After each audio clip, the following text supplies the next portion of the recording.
Bogdan, îți mulțumim. Acum scandal în Consiliul General al Municipiului București. Asta după ce proiectul PSD privind diminuarea facturilor la încălzire ar fi fost blocat. Socialdemocrații îl acuză pe primarul general de abuz și că ar urma să facă spun că ar urma să facă inclusiv plângeri în acest sens. Are mai multe detalii colega mea Andreea Crăciunescu. Andreea, bun găsit, te urmărim. Bun găsit tuturor! La ora 11 va începe aici la Primăria Generală o ședință extraordinară, iar unul dintre punctele de pe ordinea de zi este acest proiect al Partidului Social Democrat cu privire la micșorarea facturilor pentru apă caldă și căldură în cazul în care bucureștenii nu primesc agentul termic la parametrii normali.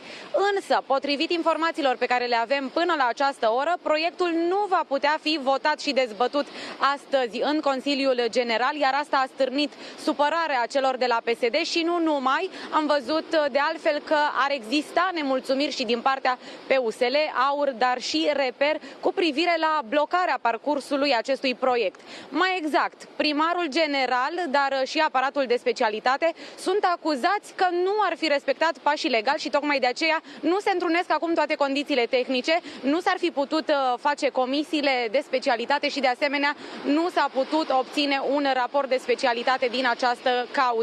În acest context, proiectul ar fi blocat în acest moment, iar potrivit informațiilor noastre, Partidul Social Democrat ar urma chiar să facă o contestație la prefectură și mai spuneau că ar lua în calcul inclusiv să facă plângeri pentru abuz în serviciu în acest context. Rămâne de văzut așadar cum va arăta ședința care va începe în scurt timp la ora 11. Va lua parte la aceasta și primarul sectorului 4, Daniel Băluță, va oferi declarații la finalul ședinței și bineînțeles așteptăm un punct de vedere și din partea primarului general Ciprian Ciucu. Rămâne de văzut dacă va participa sau nu la această ședință.